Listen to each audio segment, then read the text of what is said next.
The main topic of today's meeting is we're just going to kind of do a review of the ASHRAE standard. We've noticed a few issues cropping up. We've had a handful of questions from the field, and we figured it'd be timely to discuss it. And so before we jump into that, I've just got the usual slides about production, and I didn't really have much training. I sent out an email about a training that's like tomorrow in Salt Lake. If anybody was interested in that, check your inbox. The Rocky Mountain, whatever, the U of U that does the lead training, I checked last night. They still haven't posted next year's course schedule, but if you need especially if you need your lead inspector, make sure that's on your calendar to check like at the end of this month and get registered, because they do that in February. But is anybody aware of any other training opportunities that are coming up that would the group would benefit from knowing about? All right. Well, let's get started. If I can figure out how to run my computer, make the slides go. There we go. So the same slides as always, just updated with production as of the end of November. On the left, this just shows our weatherization completions per month, and this is based on every agency's monthly goals. So the light green shows what, if we hit our goals each month, that's where we should be, and then the dark green shows where we actually are. In the month of November, it kind of just looks like we're on a downward slide, but there's a slight little bump out there. In November, we completed 30 total weatherization units, and we should have completed 43. So we kind of dropped back down this month. And then over on the right just shows the running total, and you can see we're kind of on a downward tick away from where we should be. But anyway, as of the end of November, we should have 211 total units, and we only have 175. I got to throw my notes up on the screen because I wanted to make sure. So in the month of November, Bragg, Utah Community Action, UBAG, and 6 County, all of those agencies hit their monthly goal for November. But as of the end of November, every single agency is falling short of their running total. So that means every agency has missed their goal at least once or more, and they haven't made it up yet. So, but thanks to these guys, I appreciate you guys meeting your monthly goal. That helps a lot.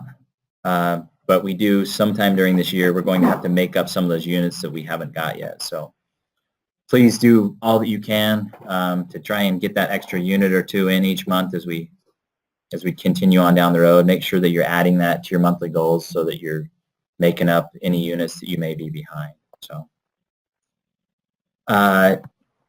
these slides just show our crisis completions and then the total clients served. On the left here, the light blue is just a 4-year average. So this is on average the number of clients, the crisis completions that we turned in over the last 4 years. And then the dark blue just shows what we're doing this year. We had that spike last month, and then we had a drop this month. I kind of wonder if the spike last month was us dragging a few extra across the finish line, and then this month we fell short because we drug a few extra across. But I don't know. I wonder if that would have dropped down and this would have gone up a little bit, we would have been a little bit more normal. But either way, we're, as of November last 4 years, we averaged about 28 crisis units, and this last month we turned in 21. And then the total clients served, this is an unduplicated count. So we're only counting them one time, even if we have a weatherization completion or a weatherization BWR and a 1 or 2 crisis BWRs or whatever, we just count them one time. So Again, the 4-year average in the light purple. On average, we've been serving about 45 clients in November, and this last month we served 36, or at least that's the reporting we turn in. You guys may have been swamped and we won't see it till next month, but anyway, that's how the numbers line up. So any questions or concerns on that? All right. Well, that's production. That's all I had on that. Again, just do all that you can. We really appreciate all that you're doing. But, you know, think about the things you can do to increase what you're doing a little bit so we can hit our, I was going to say targets. These are not targets. They're not goals. They're actual requirements. So we got to make sure and hit them for the year. Okay, the ASHRAE standard. So what I want to start by, I want to just go through some general things about the ASHRAE standards, and as I do go through the general stuff, I'll hit on a couple of things that we just had questions about. So when I get to any of these slides, we should have plenty of time to talk about some of these things. So if you have questions, you know, interrupt me and ask about it, and we'll take a few minutes to elaborate wherever you have questions. So anyway, so the ASHRAE standard, we refer to it as ASHRAE, but ASHRAE is actually an acronym for something like American Society of HVAC, Refrigeration and Air Conditioning Engineers, or something close to that. So basically, it's just this group of people decided that their industry, the HVAC, refrigeration, and air conditioning industry, needed some standards. And so they have a whole bunch of standards, and that's ASHRAE. ASHRAE is that set of standards. The ASHRAE standard that our program has to comply with is this standard number 62.2, and there's the -2016, and that's the one that the Department of Energy said we must meet that standard. So we're going to review some of the stuff out of the ASHRAE 62.2 2016. So this particular standard, 62.2, it defines ventilation and acceptable indoor air quality. So it just defines the minimum requirements for mechanical and natural ventilation in residential homes, and that's single family and some multifamily stuff. It's intended to provide acceptable indoor air quality in residential buildings, but it doesn't guarantee that it will do that. And it can't, because there's just so many other variables. But the whole goal is to try and get something that is a good standard that seems to work in most homes. And then they also have this caveat in there that the standard, or I guess it's not a caveat, it's more of a clarification. The standard does not consider thermal comfort. This standard is really just to make sure there's enough fresh air in a home. So, and for any of you who may be new to the program or just not aware of it, so the Department of Energy said a few years back that if you are going to weatherize a house, you must meet this standard. So that's why we do it on every single house, and we do it as a health and safety measure. So, so just general information. Basically, every single house has to meet this standard, and the standard includes a dwelling unit mechanical ventilation system. So basically they say, unless you're under this de minimis, which we'll talk about in a minute, then you have to actually install a mechanical ventilation system into every house. And it's basically the whole house mechanical ventilation. But in the 2016 version, they got rid of whole house and they changed the terminology to dwelling unit. So I'm going to say that term a whole bunch, and we're just talking about our whole house fan. So the dwelling unit mechanical ventilation system must provide the required ventilation 24 hours a day, must be able to provide it 24 hours a day, 365 days of the year. So if you were, the system has to be set up so that you could flip it on and it would provide that continuous ventilation 24/7, 365 days a year. They have a bunch of options where you can turn it to an intermittent ventilation, and there's 5 or 6 different ways that can be calculated. In our program, so far, we pretty much stick to a very simple calculation where we go to an intermittent kind of per hour or per day. But basically, if it's intermittent, the ventilation, you have to increase the fan airflow rate so that it will compensate for the reduced time.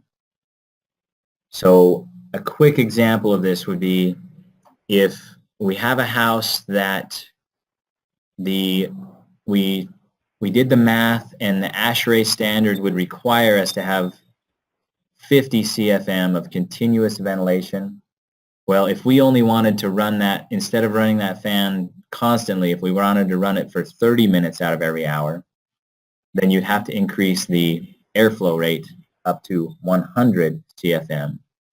So if you ran it at 100 CFM for 30 minutes, that would be the equivalent of 50 CFM for 1 hour. So anyway, so it's basically they kind of start off the premise of continuous ventilation, and then they have about 4 or 5 different options for intermittent ventilation. Some of them allow for weather changes and climate and things like that, which is kind of interesting. But yeah, the red calc will help calculate some of that stuff. So any questions on that one? All right. So the amount of ventilation that's required is based off of 2 things. It's based off of how big the house is and how many people are in it. There's some tables, and the ASHRAE standard has this table in it, and our field guide has this table in it. At the end of this, Dalton's going to kind of go through the field guide and show you where some of this information is. But so ASHRAE put out their standard, and it's copyrighted and protected, and if you ever buy a version of it, they literally stamp copywritten and your name right on there, licensed to this person, and basically they don't want to see this stuff showing up, anywhere unpaid for. So so I can't give everybody a copy. You actually have to go to the ASHRAE and buy your own, and I think it's about $75. But you'll notice you don't necessarily need to do that, because our field guide has a lot of this information in it. But if you would like to dig deeper into it, I think it was about $75, and you can get a copy, or your agency could buy a copy or whatever. But in the standard, in our field guide also, there's a table that looks just like this, and you'll notice that the table is based off of floor area and bedrooms. And floor area is just giving us some idea of how big the house is. The bedrooms is actually how we represent people. The standard assumes that in the first bedroom, typically a master bedroom or studio apartment or whatever, they would assume that there's at least 2 humans inside the building. And then for each additional bedroom, they just assume that there's 1 person in the building. If you guys ever get into a house and there's a higher occupancy, then these rates are increased by 7.5 CFM for each additional person. You don't need to worry too much about that number if you're using either the red calculator or our newer calculator. As long as you just fill in the boxes and tell it how many people are inside, it'll figure all this stuff out for you. But it's really, it's all about, the standard's all about ventilation and clean indoor air. And if you have 25 people in a 1-bedroom apartment, your indoor air quality diminishes drastically, and that's why you would want to increase your total ventilation based on the number of bodies.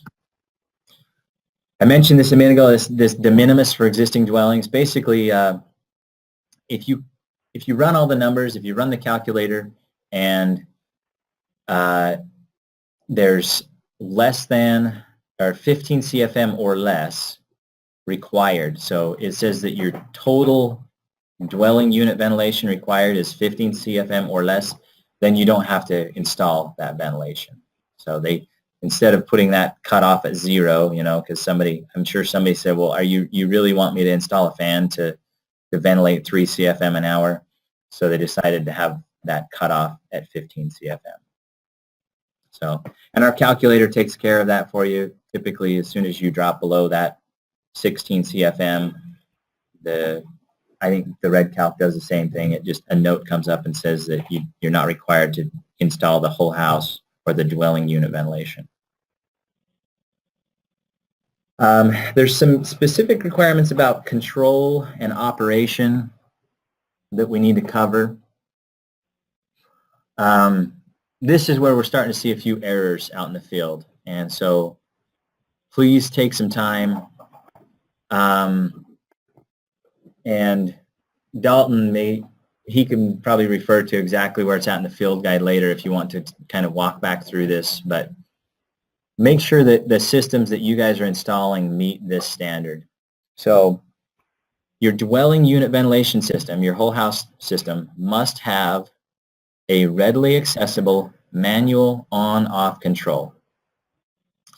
And then they have an exception in there that it's not required for multifamily, and it's basically if you're in a single-family house, the homeowner needs to know how to turn this thing on and off.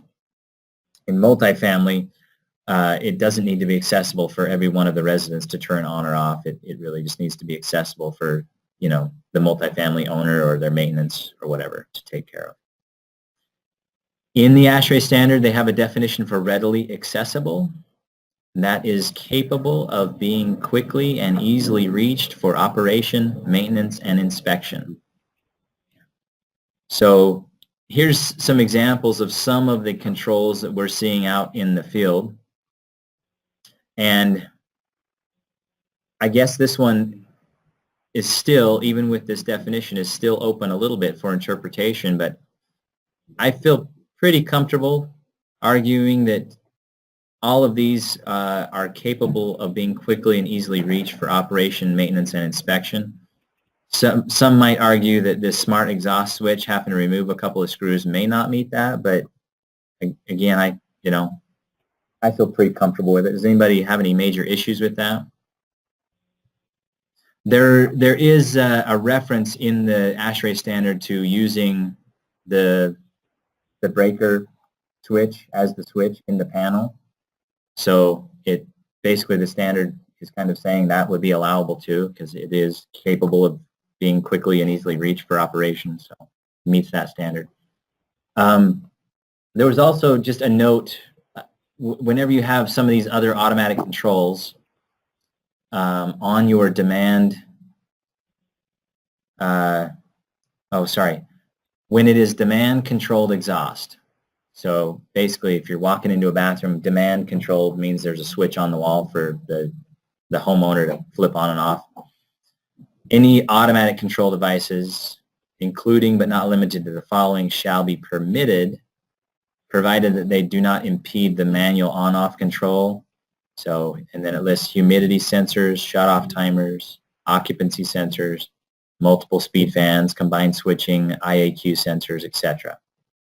So I think the most common, I've seen some humidity sensors and some motion sensors in our program, and from what I've seen, they don't impede the on-off control, but just be aware that that's part of it. You're welcome to have those as long as the client can still shut that system off if they choose to. So, you think of any examples of this where it's been an issue? I don't know that we've had any major issues with this one. There's just been some questions about it lately. Yeah. We've had where like a range hood was installed without any kind of control to turn it on or off, or have it run intermittent. It was like range hood, and they thought kind of doesn't have control to turn it on besides the client just going up and turning it on. So that was one of the times that it came up. Yeah, Dalton's bringing up an example of one. It still had the on-off switch though. Yeah. So it met this part of the standard, but it wasn't. It wasn't running intermittently, which is another part of the standard. So I do, and as I've thought about this one with the manual on-off control, I am kind of wondering how closely one of those Air King range oven range fans would meet this standard, because the on-off switch, you have to remove a screw and drop a panel and reach up inside and switch it off. It kind of falls in the same category as this. It's not too difficult to get to, but we'd have to make sure we're doing really good education to make sure the clients know where that's at.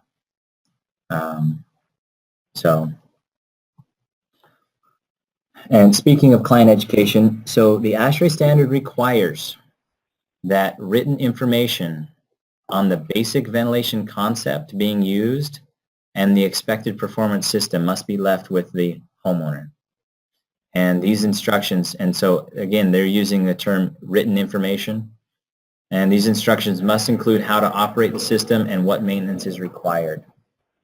I suspect we are probably falling short there. They use an example. Hopefully some of the products that you're using will have just a user's manual and stuff, and so they do use the example of similar instructions similar to that of HVAC equipment. So I think they're basically saying if you'll leave them with a user's manual, that should be sufficient as far as the written information, and then make sure that we're educating them on how to operate the system. And I feel like we're doing a decent job. This is such a weird concept. I don't think a lot of our clients really get it, and so all they remember from most of those client educations is how to turn it on and off. So, yeah. This is one where we are falling short. Your dwelling unit ventilation control must be labeled. So if I walk into a bathroom and the bathroom fan is just a local exhaust, it does not have to be labeled. But if you're using that fan for your dwelling unit ventilation control, this is your whole house ventilation, it has to be labeled. And the standard says this. It says, no specific words are mandated, but the wording or icon should be clear about the function and the importance of operating the system. So, and then in the standard, they have this picture as an example, this switch that says primary ventilation system.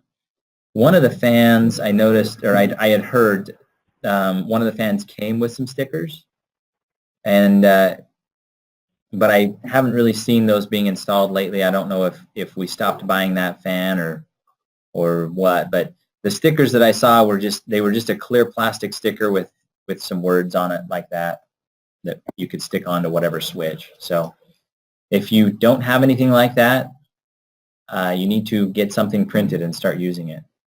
So any questions or concerns on that one? And so in case I didn't make it very clear, if you are using that bathroom or kitchen fan as your whole house fan as well, then it has to have that labeling on there if it's used as dual duty. So, airflow measurement. I haven't really seen any issues with this. It's just a good reminder that your dwelling unit ventilation system, your whole house fan, must be measured after installation to verify compliance with the standard. And the main reason for this is because there's a whole bunch of variables in the vent. The vent could be 2 feet long, it could be 20 feet long, and we have no idea exactly how much air is going to move through the fan. So you have to install the whole system and then test it. And that's how we make sure that we're getting the right required amount of ventilation. The airflow must be measured with a flow hood, a flow grid, or other device at the ventilation fan inlet or outlet, or both, whatever is applicable. So this is a picture of our flow meter that we use, and that's one you would use at an exhaust inlet. It doesn't work at the outlet of an exhaust fan. It's not calibrated for that. But there's other, you can use a flow hood, and you can use an I don't even know how to say it, anemometer. Anyway, it measures wind speed, but there's some tricks to that. If anybody is interested in that, the home performance diagnostic book has like 8 different examples of how to measure this. So, but there's a couple of them in that book that probably wouldn't work because he shows you how to measure it with like a garbage bag and stuff, and that's not, this standard seems to be asking for something with a little better calibration than a garbage bag. So anyway, seems like everybody's using the flow hood or the flow meter that we have. So okay, so I've mentioned this a couple times before, but in addition to this dwelling, I can't even remember the terminology, the whole house fan, we also have, the standard also requires that you have local exhaust ventilation. And the whole goal of that is that you want to, in addition to just exhausting air and slowly changing air all the time, you want to exhaust the worst air in the dwelling as quickly as you possibly can. And so the worst air is the stuff that's probably the most moisture laden. So all of your cooking air and all of your air from a shower or a sauna or a spa or whatever, all of that stuff needs to be taken out of the house as quick as you can. So the ASHRAE standard requires that kitchens and bathrooms have local exhaust fans in them. And these are just going to be on demand. So if I was building a brand new house today and I took my plans to the building department would ask me, how am I going to meet my local exhaust demands? And in the kitchen, I would have to show them that I'm either doing a range hood that does 100 CFM or better, or if it's not a range hood, if it's a fan out on the ceiling, it actually has to do 300 CFM or better. And then in a bathroom, it has to do 50 CFM or more if it's just an on-off switch, or if it's a continuous fan, then it has to move 20 CFM. It's important to note that the standard defines a kitchen as any room containing cooking appliances. So that could be interesting in some of our clients' homes. And a bathroom includes rooms containing a bathtub, shower, spa, or other similar source of moisture. And there's a note that basically a half bath does not constitute a bathroom. You don't have to put an exhaust fan of 50 CFM or greater in a half bath unless it has that shower or tub. So they're not so worried about the smells. They're more worried about the moisture. Any questions on local exhaust? So, like, the standard allows us to use our local exhaust fan as a dual exhaust, where you could use it as local exhaust and you could also use it as your whole house ventilation. And that seems to be what we do in a lot of cases where we're doing exhaust. But just bear in mind, if you are using it for dual purposes, it still has to meet both standards. It still has to meet the local exhaust. You know, in a bathroom, it still has to, when they flip the switch, it still has to switch up to 50 CFM. If your whole house ventilation only required 25, so that would be on all the time, then when they flip the switch, it's got to kick up to 50. And, you know, similar situation in the kitchen. So, now, the ASHRAE standard was basically started as a standard for new construction, and at some point they adopted or modified the standard so that it would fit existing homes. And so when you go into an existing home, not every home has a kitchen exhaust fan that moves 100 CFM of air. So in the ASHRAE standard, they basically said, well, if you don't have enough local exhaust, then you can turn up your whole house or your dwelling unit exhaust fan to compensate for it. And the way that works is if the local exhaust is missing in an existing dwelling, the total dwelling unit ventilation would be increased by 1/4 of the deficit. So if we went into a kitchen and the kitchen had no windows and no exhaust, then the deficit there is 100 CFM. We need 100 CFM of exhaust in that kitchen. And instead of installing a kitchen fan, we can still meet the ASHRAE standard by turning up our dwelling unit ventilation by 1/4 of the 100 CFM, which would be 25. So we would just increase our whole house ventilation by 25 CFM. The calculator does this for you, but that's what, if you'll notice on the calculator, it starts talking about local exhaust deficit, and that's why that's there. So we also get credit if there's an operable window of, I think, 20 CFM for the operable window, and the calculator takes care of that as well. The fans have the ASHRAE standard requires that the fans aren't noisy, because if they're noisy, the clients will turn them off. Your dwelling unit ventilation fan cannot be any louder than 1 SON.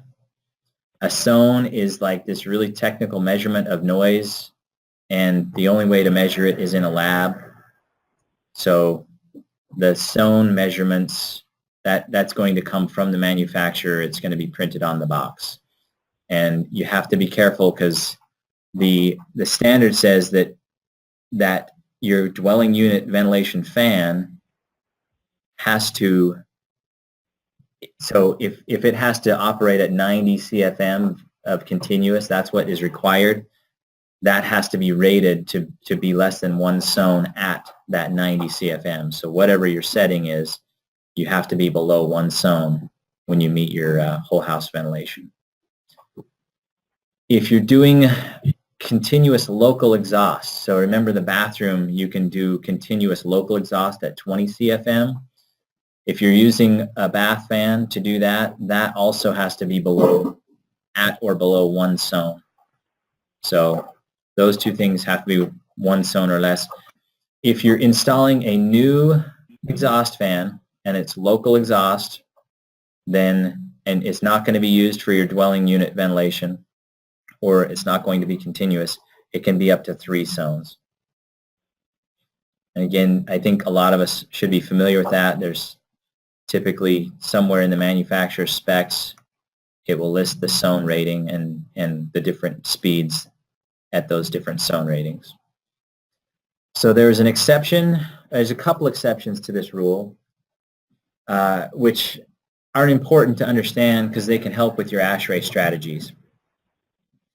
So it says the following exceptions do not have to meet sound requirements. The first exception is if you're using your HVAC air handler to move your air or to bring in your air, it does not have to meet the SON requirement. If you have a remote mounted fan, so this is a fan that's going to be located outside of the habitable space, it does not have to meet the sound requirements. But there has to be at least 4 feet of duct between the intake grill and the fan. The fan doesn't have to be 4 feet away from the habitable space. Like it could be, parallel with the habitable space, but you have to have 4 feet of duct in between the intake grill and the actual fan. So I haven't seen too much of that, but there are some good products out there that you could mount in an attic and would work great for what we're trying to do. And then the last exception was just your existing local exhaust. So if you go into a home and there's already an exhaust fan in there, it doesn't have to meet the SON rating. But they had this little note about it that it must be vented to the outside. So, and in our field guide, our standard practices, we're already doing all that. So if you find an existing fan that's not vented to the outside, you can just vent it to the outside. You don't have to worry about the amount of noise it's making. Some of them sound like a jet taking off, but it works. It meets the standard. This is another one that I personally have not given much thought to lately. I think we're pretty covered, but just wanted to talk about it. So if you are using, let me just read it, or I'll say it all wrong.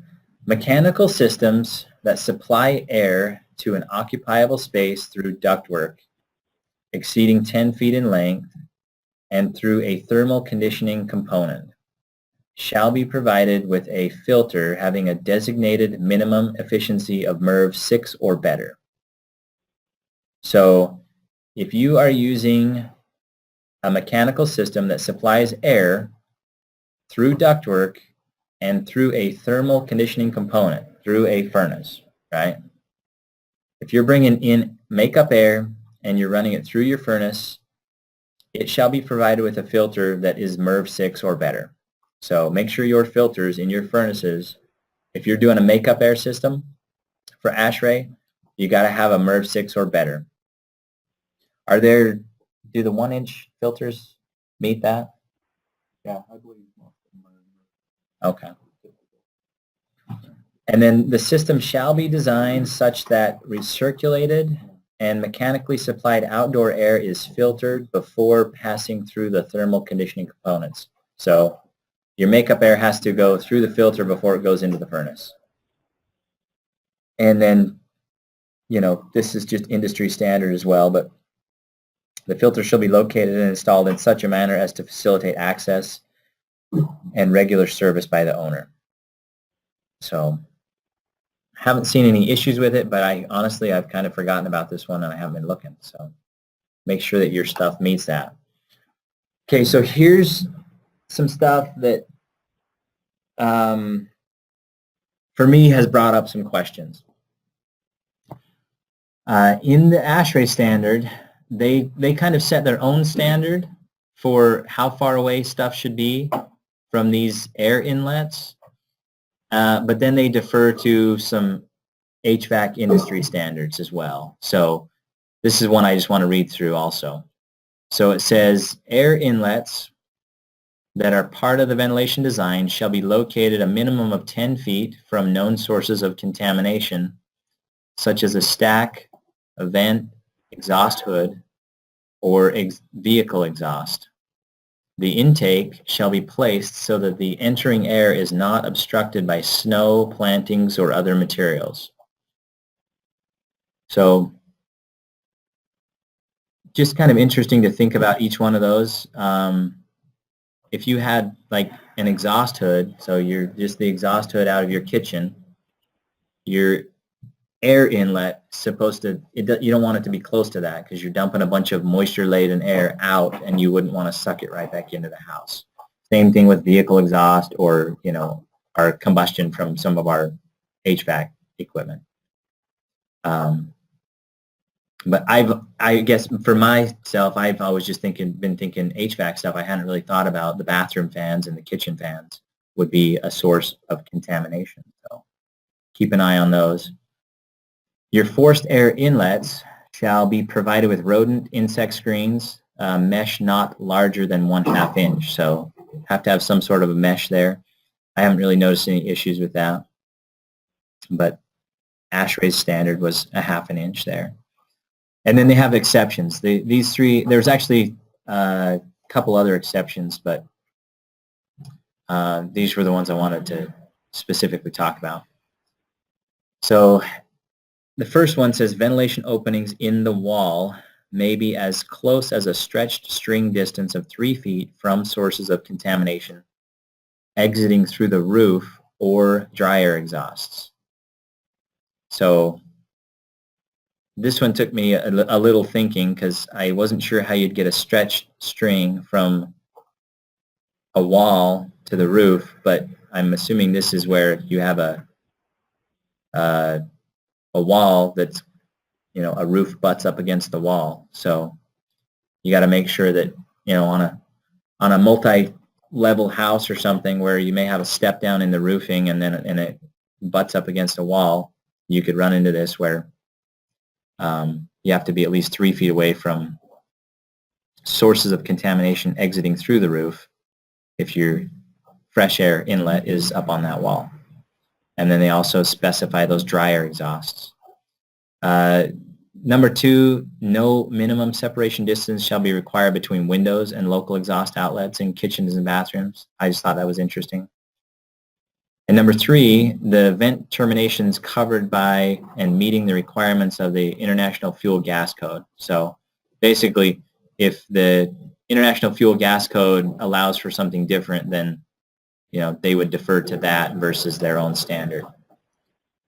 So here's a picture that I recently took, and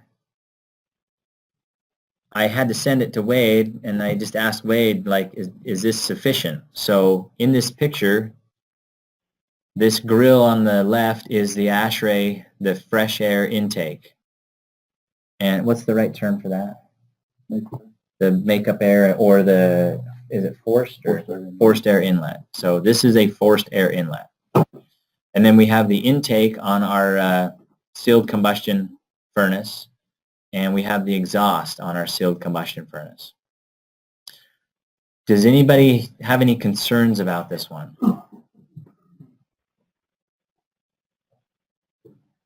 What's that? When I saw it, I thought it was too close to the exhaust. I thought, man, and that's, as you can see from my measurement there, I measured from there to there, and this exhaust was 24 inches away from the forced air inlet. Did you find anything different? Okay. So we talked to Wadro about it, and there is some specific stuff in the fuel, what is it called? The fuel gas code? I got that acronym wrong, don't I, down there? Anyway, there's some stuff that talks about the fact that this is a direct vent appliance, or a sealed combustion appliance. They're using direct vent as the term. Mm-hmm. And for a direct vent appliance, it says that that termination, it's based off of the BTUs. I think I have a slide on the next one here. So the International Fuel Gas Code and the Questar Good Practices, they say basically that direct vent terminations, if your input ratings on the appliance are less than 10,000 BTUs, they shall terminate not less than 6 inches from any opening which products of combustion could enter the building. If your appliance is over 10,000 BTUs but under 50,000, then it's 9 inches. If it's over 50,000, it must be 12 inches away. So here's the kind of a picture they show. If it's a direct vent, your clearances have to be 6, 9, or 12 based on the BTUs of the appliance. And then they're showing, you know, that much far away from an opening into the building. But there's nothing specific about the forced air inlet. What do you guys find? So, and Wade, I don't know if you're there, if you want to chime in, but we started talking about this just before the meeting started, and so I got mechanical draft definition of it. The venting system designed to remove vent gases from mechanical means that consists of an induced draft portion under non-positive pressure being 80%, or forced draft positive forced draft portion under positive static pressure, which would be 90%. So under mechanical draft system, now if you go to page 2D. So this is Jesse Waite. He's just flipping through the International Fuel Gas Code right now. This is the International Code. Oh, that's the International Mechanical Code. But then if you go to 804, the 804.3.4 on horizontal terminations, and go down to number 2, vent shall terminate less than 3 feet above any forced air inlet located within 10 feet. So that's on. So that's the 804.3.4, 3 feet above. So the International Mechanical Code, section 804.3.4, talks about horizontal terminations, and it specifically talking about what was the definition of mechanical ventilation systems. So the International Mechanical Code is the definition of their mechanical ventilation system seems to be including direct vent appliances. In the International Fuel Code, there's a specific thing that says direct vent appliances, and it just talks about these things. So anyway, so there's some differing stuff on that, basically. Now, the ASHRAE standard specifically defers to the International Fuel Gas Code. So I don't know. I would assume that you could probably argue this one and say it's okay, but I don't love it. So if you could ever avoid it in the field, that would be great. But if that's all you got to do, and that's, you know, you feel good about that and following that code, then yeah.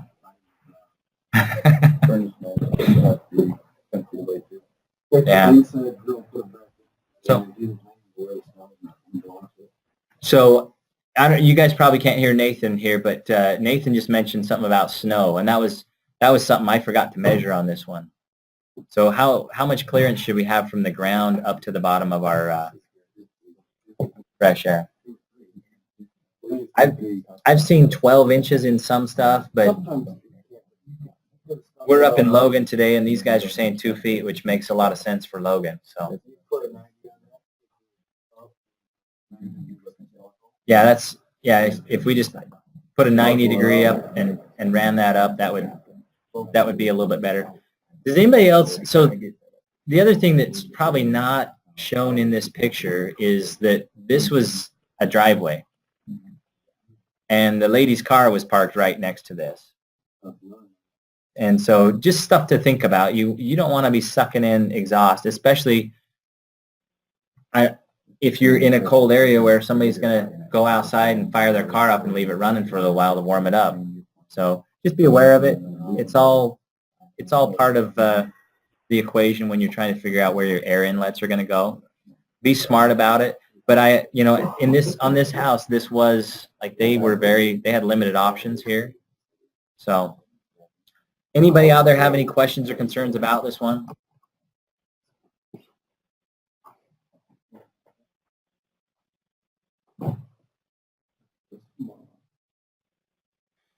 I'm hearing nothing.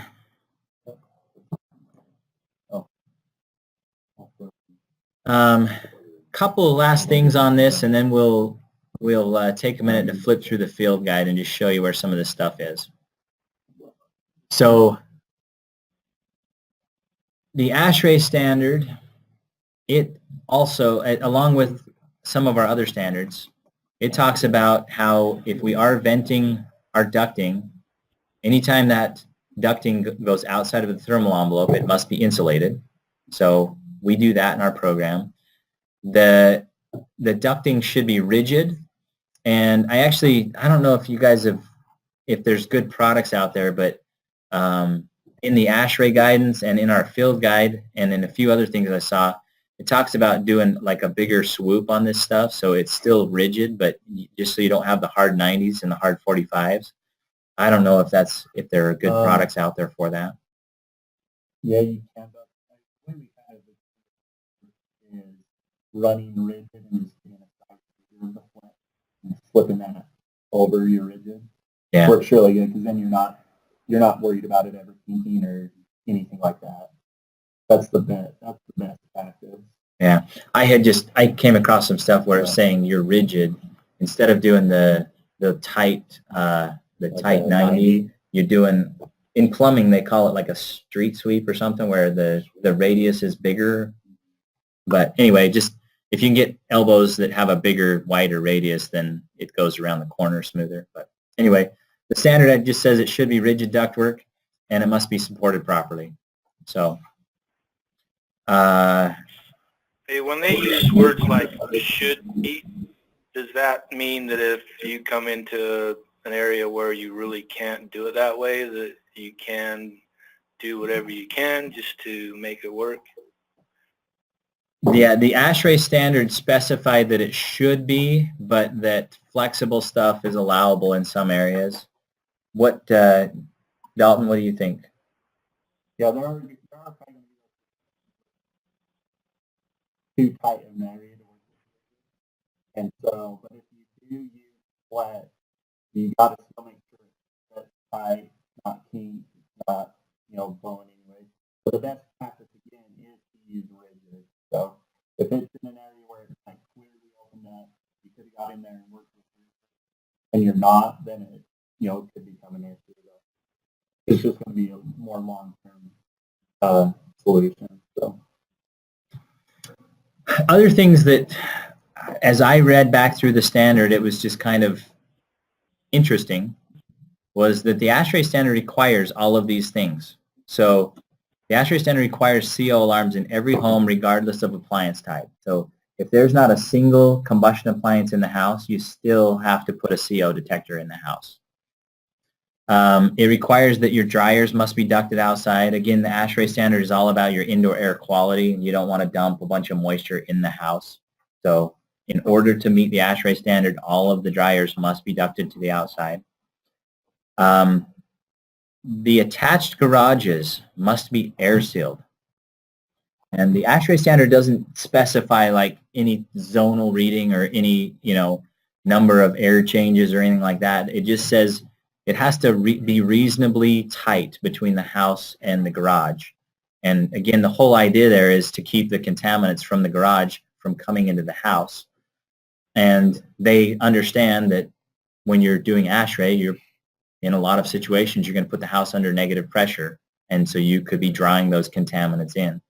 But they have a laundry list of things that, not just your doors must be sealed, but the entire boundary must be reasonably air sealed and tight. So again, I feel like we focus on that in our program, but that is specifically part of the ASHRAE standard. And the last one, this one was also kind of surprising to me. The ASHRAE standard requires that if you have duct leakage to the outside, that duct leakage can be no more than 6% of your total fan flow. So if your total fan flow, which means your forced air furnace is pushing a total of, 300 CFM, then you can have no more than 6% of that is leaking to the outside. And as you think about that, that would be leakage to, so say you had some leakage to the outside in a crawl space. Well, that can create a pressure imbalance and start pushing air into the house. Or if you have leakage to the outside in your garage, it can create a pressure imbalance and start pushing the contaminants from the garage into the house. So anyway, those things were kind of interesting to me. So I feel like those are things we already cover pretty well, but they're also associated with the ASHRAE standard. Those were the things that, as I went through the standard, that I felt like I wanted to talk about. The stuff that we really didn't talk about in this training today is the math behind all of it. And if you ever wanted to, we could do a training on that. But I do feel like we have a couple of good options that takes care of the math for us. And that's the part of the class that usually puts me to sleep. So, but if you ever want help on the math, call me. If there's a big demand for it, we'll put together a training on it. Before we end, I just wanted to go to our field guide, and I'm just going to let Dalton just show you guys where this is at, and I don't know if you had any specifics, but No. as I mentioned earlier, you don't have to have a copy of the ASHRAE standard in your pocket, because you should have most of what you need written in the field guide. Yep, so in section 9.2 of our field guide is where the ASHRAE standard kind of starts. And it kind of gives you an overview of the components, kind of gives you how Matt was talking about how it's the North American, the American Society of Heating, Refrigerant, and Air Conditioning Engineers. That is the people that created the ASHRAE standard. And it kind of shows you the components, whole house dwelling or whole dwelling ventilation requirements in section 9.2.2. And then if you just keep going down, there's that table that Matt had shown you earlier.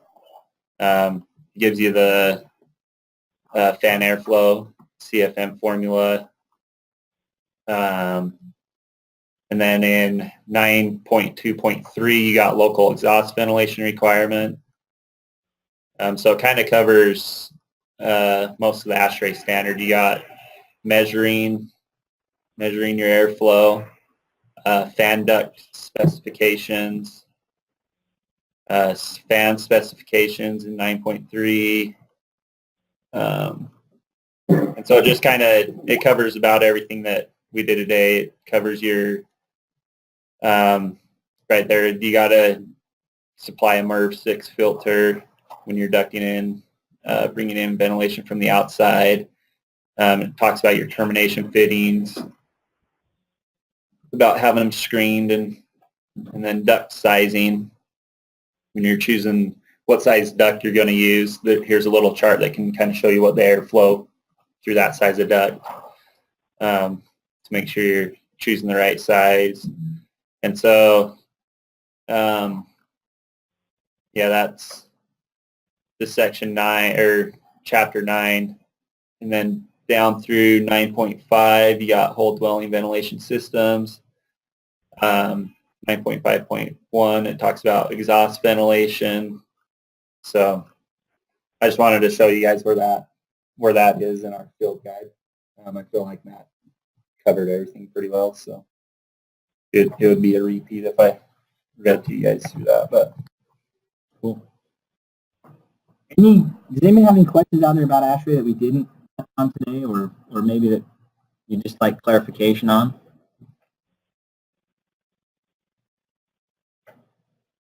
All right.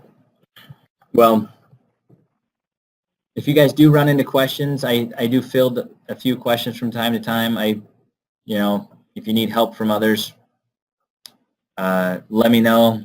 We can kind of send the question out to everybody. We did that recently and got some good feedback. So anyway. Hey, Matt, before we end, can I chime in a bit? Yeah, please. So the February training conference is coming up. We have secured Corbett Lunsford, the guy who wrote the book, Home Performance Diagnostics. At the last coordinators meeting, and I've sent out an email now, all field staff are required to read that book and pass the online assessment associated with that book on the LMS. So don't forget about that. I've been watching closely. Kudos to those of you who've already done it.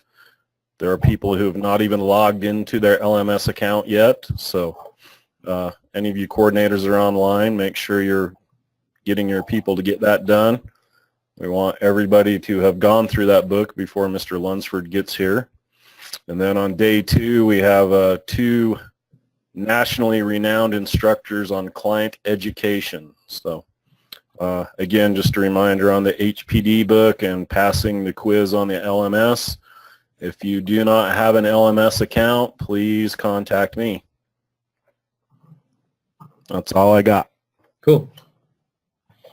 All right. If nobody has anything else, let's go ahead and end. Thank you guys for joining us, and have a great day. Thank you. Thanks.